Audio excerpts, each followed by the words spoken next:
Hi అందరికీ. అందరూ ఎలా ఉన్నారు? మీరందరూ బాగుండాలని మనస్ఫూర్తిగా కోరుకుంటున్నాను. అలాగే ఈరోజు వీడియోలోకి వెళ్ళే ముందు మీరు వీడియో మొత్తం చూసిన తర్వాత ఈ వీడియో మీకు నచ్చినట్టయితే ప్లీజ్ లైక్ చేయండి, షేర్ చేయండి, అలాగే సబ్స్క్రైబ్ చేసుకొని పక్కనే ఉన్న బెల్ కూడా కొట్టేయండి. అప్పుడే నేను చేసే వీడియోస్ అన్నీ మీ దాకా వస్తాయి. రోజు కూడా మీరు ఆ వీడియోస్ అయితే చూడొచ్చు. ఇక ఈరోజు వీడియోకి పోయినట్టయితే హైదరాబాద్ బాచుపల్లి సంఘటన మీ అందరికీ తెలిసిందో లేదో ఇంకా నాకు తెలియదు. ఈరోజైతే నేను చూడడం జరిగింది. సాఫ్ట్వేర్ ఇంజనీర్ అయ్యుండి భార్యని అంత కిరాతకంగా చంపడం అనేది అది మాటల్లో చెప్పాల్సిన విషయం అయితే కాదు. అయితే చాలామందికి ముందు అసలు విషయం చెప్పకపోవడం వల్ల వీడియో అంతా చూసేదాకా కూడా క్లారిటీ రావట్లేదు. కాబట్టి నేనైతే ఫస్టే క్లారిటీగా విషయం చెప్తున్నా. బాచుపల్లిలో భార్యాభర్తలు ఇద్దరు, ప్రకాశం జిల్లాకు సంబంధించిన వాళ్ళే ఇద్దరు. అది కూడా అరేంజ్డ్ మ్యారేజ్. ఇద్దరు కూడా సాఫ్ట్వేర్ ఇంజనీర్లే. ఇక వాళ్ళు అమ్మాయి తరపు వాళ్ళు పెట్టిపోతలన్నీ కూడా బాగా పెట్టి ఘనంగా పెళ్ళైతే చేశారు. అలా పెళ్లి చేసిన తర్వాత హైదరాబాదు ఉద్యోగం పేరు మీద ఇద్దరు వచ్చారు.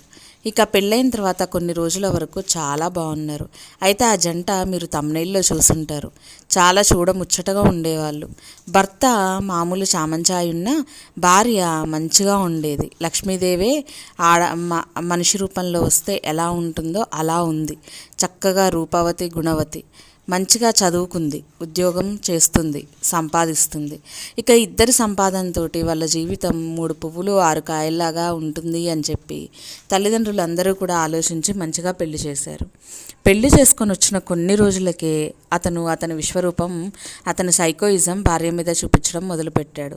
చూసిన వాళ్ళందరూ కూడా మీ భార్య బాగుంది, అందంగా ఉంది, మంచిగా ఉంది, తెలివితేటలు ఉన్నాయి, సంపాదిస్తుంది, మంచి ఉద్యోగం చేస్తుంది అని అంటే తట్టుకోలేనంత అసూయ, కోపం, కడుపులో మంట అతనికి నిలువెత్తు రూపంగా ఉండిపోయిందనమాట.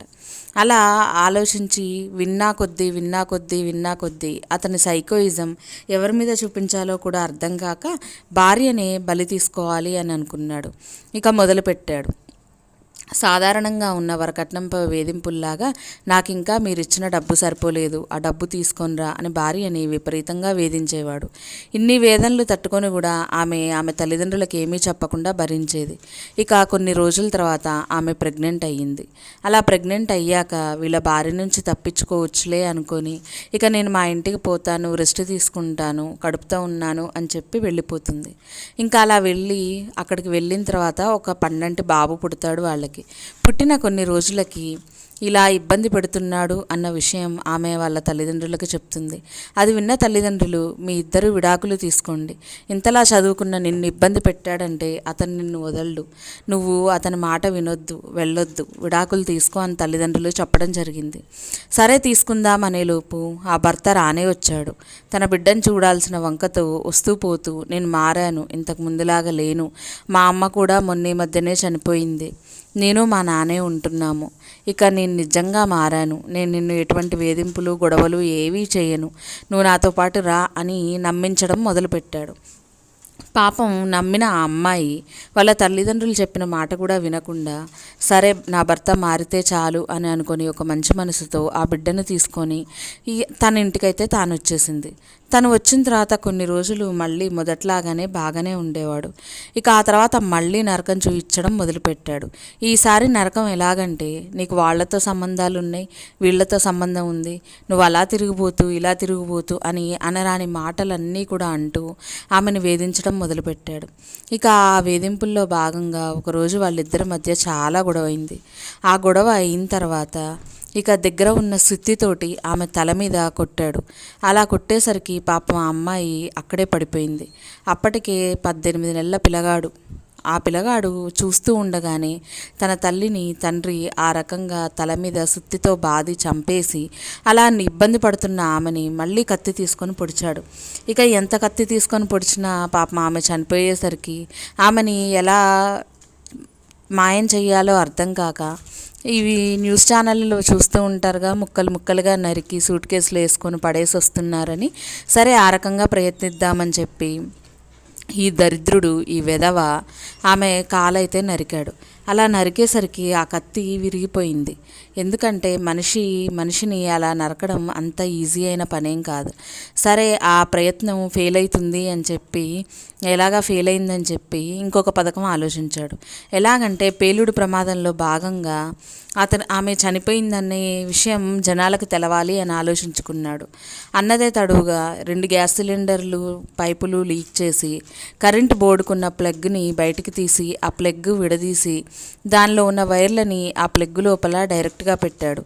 అతని ఉద్దేశం ఏంటంటే కీ వేసుకొని వెళ్ళంగానే అందులో షార్ట్ సర్క్యూట్ అనేది మొదలయ్యి ఆ సర్క్యూట్ నిదానంగా ఉన్న గ్యాస్ దగ్గరికి వెళ్ళి ఆ ఇల్లు పేలుతుంది అని ఆలోచన.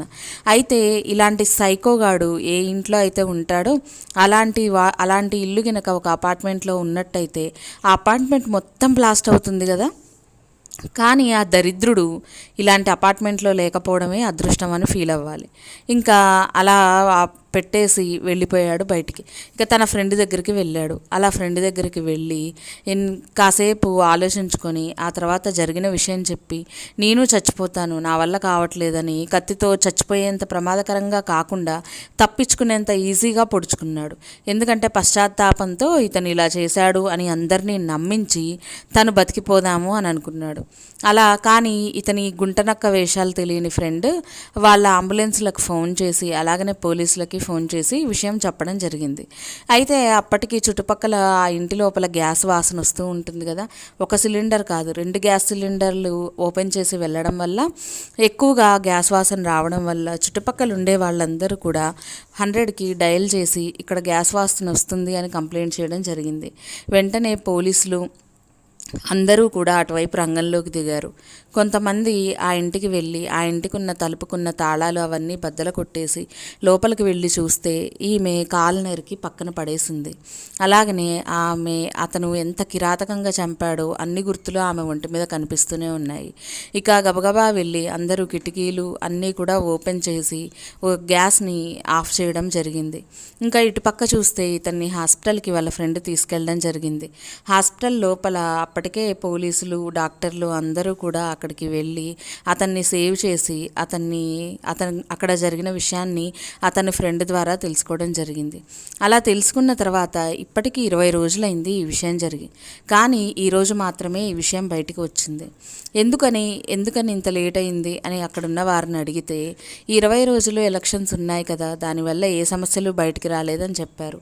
కానీ ఆ భార్యని అత్యంత కిరాతకంగా చంపిన వాడిని ఏ రకమైన శిక్ష వేసి వాడిని చంపేయాలో అర్థం కాదు నిజంగా. అలాంటి వాడికి పడే శిక్ష ఎలా ఉండాలి అంటే, ఈసారి నమ్ముకున్న వాళ్ళని చంపేయాలి అంటే వెన్నులో వణుకు పుట్టేలాగా ఉండాలి. న్యాయ వ్యవస్థలో కూడా కరెక్ట్గా ఇంకా ఎక్కువ శిక్షలు, అది ఇంకా ఎక్కువగా వాళ్ళు అదే నరకం అనుభవించేంత శిక్షలు ఉంటే బాగుండు అనిపిస్తూ ఉంటుంది. గరుడ పురాణం మీరు వినుంటారు. అక్కడ శిక్షలు ఏ రకంగా ఉంటాయి. ఏ తప్పైతే మనం చేస్తామో అదే తప్పు మనం పైకి వెళ్ళి మన ఆత్మరూపంలో కూడా ఆ శిక్ష అనుభవించాల్సి వస్తుంది. పాపం ఆ అమ్మాయి అతన్ని నమ్మిపోవడమే ఆమె చావుకి కారణమయ్యింది. అంతగా నమ్మించి ఆమెను పిలిపించి అందంగా ఉండడమే ఆమె శాపమని ఆమెను ఆ రకంగా చంపి హింస పెట్టి ఎన్ని ఇబ్బందులు పడి ఉంటుంది. అలా చంపే సమయంలో ఆమె పడే నరకవేదన ఒక్కసారి మనం కళ్ళు మూసుకొని ఆలోచిస్తే మనకే గుండె పగిలినంత బాధ వేస్తుంది. అలాగనే ఎక్కడో జరిగినా మన పక్కనే జరిగినట్టుగా మనకి గుండెకోత అనిపిస్తూ ఉంటుంది. ఎవరో తెలియని అమ్మాయి అయినా అంత నరకం అనుభవిస్తూ చనిపోయిందంటే ఎవరికైనా బాధే అనిపిస్తుంది. కానీ పెళ్లి చేసుకొని ఒక బిడ్డను కని మంచి స్థాయిలో ఉన్నవాళ్ళు కూడా ఇలాగ ఆలోచిస్తారని ఎవ్వరూ అనుకోరు. ఇతని సైకోయిజం చూపించినందుకు ఇతనికి పెద్ద స్థాయిలో అయితే శిక్ష పడాలి అని నేనైతే కోరుకుంటున్నాను. అలానే ఈ విధవని ఎన్ని ముక్కలుగా నరకాలంటారు? మీరు కామెంట్లలో చెప్పండి. నేను ఎందుకు ఇలా మాట్లాడుతున్నానంటే, మరి చనిపోయిన ఆమె శవాన్ని కూడా అలా వదిలేయకుండా ముక్కలుగా నరకాలని ప్రయత్నించిన ఇలాంటి విధవ ఏ రకంగా చస్తే బాగుంటుంది?